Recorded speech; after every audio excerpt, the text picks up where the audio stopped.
일단 청와대하고 여당 원내 지도부는 야당을 자극하지 않으려고 이른바 로키 전략을 쓰고 있는데 추미애 대표는 굉장히 강경한 목소리를 냈습니다. 한번 직접 들어보겠습니다. 야당들은 대통령의 뜻을 이제는 대승적으로 수용해서 국무총리 인사청문 보고서 채택과 본회의 임명 동의안 처리에 협조해 주실 것을 여당 원내대표로서 간곡히 요청드립니다. 우리 민주당도 이명박 박근혜 대통령 시절 과하게 공세를 펴은 것도 살펴보게 됩니다. 야권은 더 이상 대통령의 선의를 왜곡하지 마십시오. 행여 야권이 인사 후보자의 단순 실수나 불찰까지 험결로 삼고 대통령을 흔들고 보겠다는 정략적인 심사는 아니길 바랍니다. 박근혜 대통령 시절 김용준 총리 후보자는 단순히 아들의 병영 면제 논란이 있었던 것만이 아니라 부동산 투기 의혹이 있었고.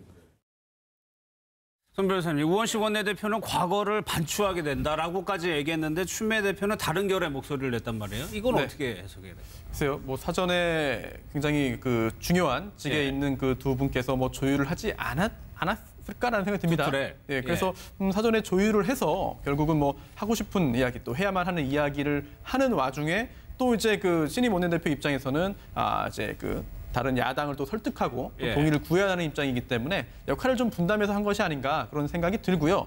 만약 그렇지 않다라고 한다면은 두 분의 생각이 이렇게 다르기 때문에 또 공개적으로 이제 공개되는 발언이 완전히 다르다고 한다면은 그것도 약간 좀 놀라운 일합니다. 결국은 설득을 해내야만 하는 입장이고 또 하나 설득을 함에 있어서는 또 뒤에 배경이 또 하나 있죠. 바로 국민들의 여론일 겁니다. 그렇죠. 네, 굉장히 좀 흥미로운 게 있었는데요.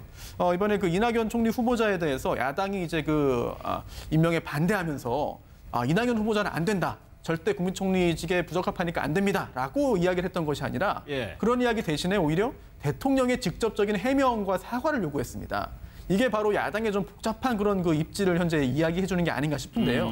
이낙연 후보자가 절대 안 된다는 이야기보다 어떻게든 우리가 동의할 수 있게 좀 명분을 만들어달라 또는 체면을 좀 세워달라라고 하는 이야기로 저는 해석이 됐는데요. 그 이유 중에 하나가 현재 문재인 대통령에 대한 지지율이 굉장히 높고 더군다나 주말에 했던 여론조사도 오늘 이제 발표가 되고 있는데 이낙연 총리 임명에 대해서 동의하는 의견이 70% 이상입니다.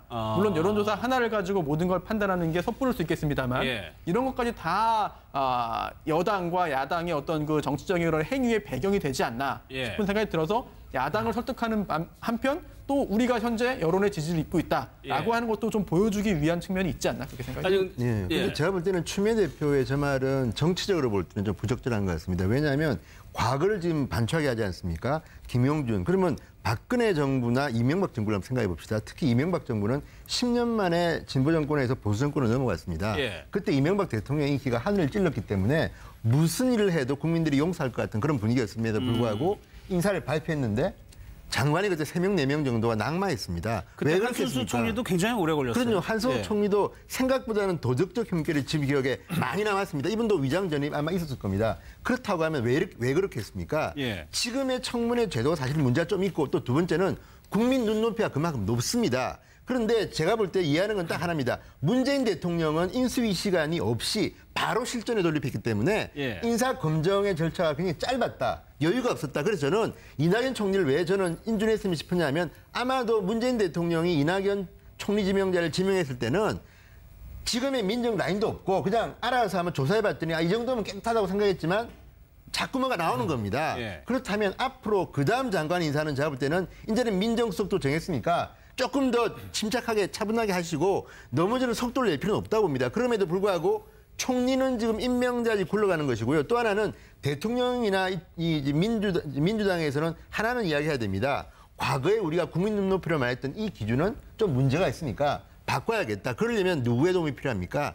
야당의 도움이 필요합니다. 청와대가 일방적으로 기준을 바꾸고 발표하는 것 이걸 누가 동의하겠습니까? 야당의 동의 없는 그래서 저는 이 문제는 본질적인 인사청문회 제도를 바꾸되 이건 시간이 걸리기 때문에 이번 문제는 총리에 대해서는 대통령이 직접 전화도 하고 설득을 해야 됩니다. 레이건 대통령 흉내내면 됩니다. 다만 그다음 장관부터는 야당도 가차없이 과거의 민주당처럼 해야 됩니다. 그런데 이 부분에 대해서는 동의하셔야 되는데 지금 추미애 대표의 저런 발언들은요. 제가 볼 때는 적어도 정치하는 야당에게는 상당히 자극을 주는 행동이라고 저는 봅니다. 아니, 그런데 실제 여당 내부나 청와대도 그렇고 지지자분들도 그럴 수 있고요. 지금 야당이 하는 것이 정치 공세 성격이 너무 강하다라고 생각할 수도 있는 거 아닙니까?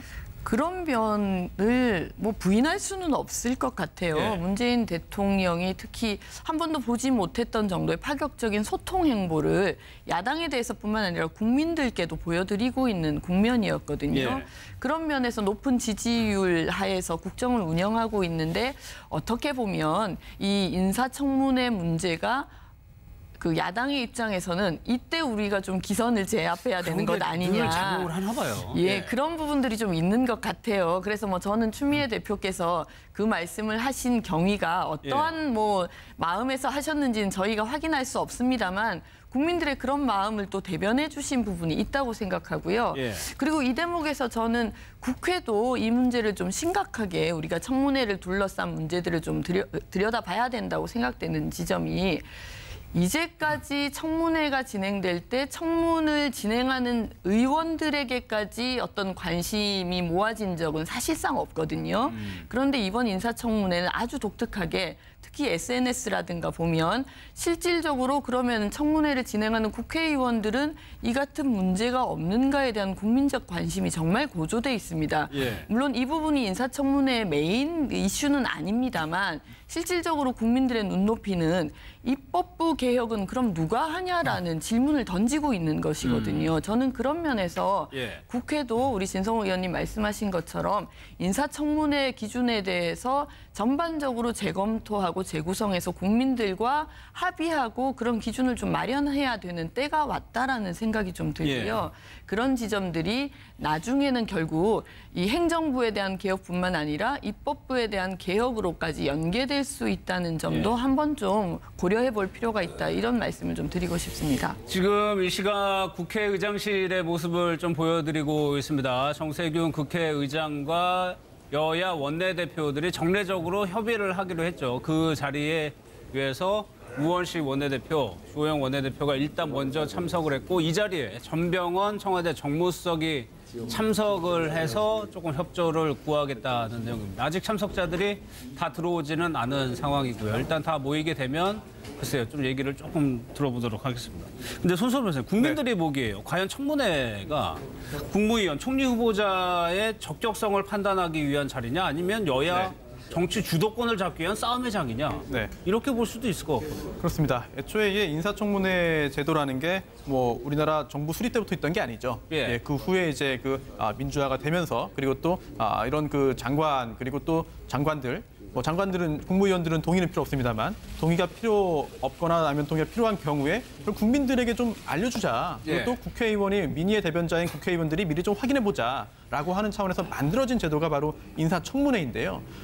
그동안 이제 인사청문회를 거치면서 여러 인사들이 이제 문제가 없어 보였지만 낙마하기도 했습니다. 그런 과정들을 보면서 다행이다. 저런 인사들이 요직에 올라가지 않아 다행이다라고 느낀 분들도 많이 계시고 또 반대로 저 정도 흠결은 사실은 저 직을 수행하는 데는 문제가 없는데 왜 저걸 가지고 문제를 삼았을까라고 하시는 분들도 역시 많이 계실 겁니다. 그렇기 때문에 인사청문회 제도 자체는 사실은 굉장히 좀 가치 중립적인 것이고 그 제도를 어떻게 운영하는 것이냐가 더욱더 중요할 것 같은데요. 그렇다면 조금 전에 진 의원님, 배 의원님 다 지적하신 대로 그동안 했던 것들은 사실 과거로 이제 묻어두고 앞으로 이 제도를 어떻게 활용할 것인가 여부에 대한 그런 새로운 고민이 반드시 필요할 것 같습니다. 지금까지 그리고 또 이번 정권 초기에도 나오는 이 상황이 다음 정권에도 또다시 반복될 가능성이 매우 높거든요. 물론 근본적으로는 그렇다면 인사청문회에 출석해서 의원들의 질문을 받는 저 인물들이 왜 그동안 그렇게 한 점 부끄럼 없이 살지 못했을까?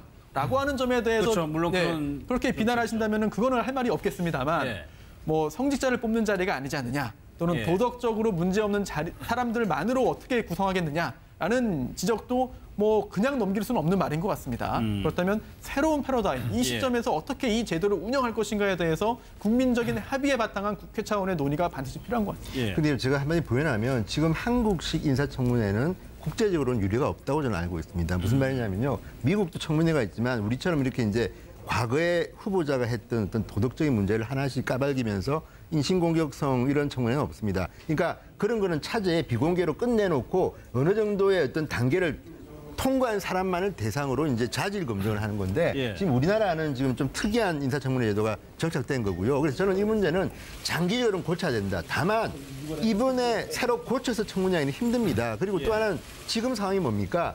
최순실 게이트로 말미암은 불공정하고 적폐 같은 거는 이제 하지 말자는 거기 때문에 예. 지금 국민들 눈높이에서 보면 장관 후보자들의 도덕적 검증은 저는 꼭 필요합니다. 다만 이제 이번에 나온 위장 전입, 물론 위장 전입이 착한 위장 전입이 있고 나쁜 위장 전입이 있는 건 아닙니다. 어차피 불법인데 그럼에도 불구하고 제가 봐도 위장 전입이라는 이 말 자체가 조금 여러 가지 복합적인 걸 함의하고 있기 때문에 예. 이 어느 정도의 이제 그 뭐랄까 플러스 알파 마이너스 알파는 주자는 것이고요. 그럼에도 불구하고 저는 이 인사청문회에 나온 청문위원들 국회의원들 대상으로 이 문자 폭탄을 하면서 당신은 깨끗하냐 이거는 저는 아니라고 봅니다. 왜냐하면 저 자리의 대상자는 청문 후보자입니다. 예. 지금 국회의원들은 본인이 뭐 잘났냐 못났냐 그래서 그 자리에 앉아 있는 게 아니라 국민을 대신해서 질문하는 자리입니다. 그런데 질문하는 사람 보고 당신은 자유나 당신 한 사람은 뭐 괜찮냐 뭐 당신 아들은 병력 제대로 나왔나 이런 식의 묻기 시작하면요.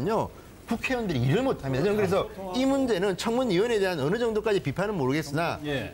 같은 잣대로 왜 네가 떳떳하지 못하면서 물어보느냐 이런 식의 비난은요. 저는 좀 불합리하다고 봅니다. 알겠습니다.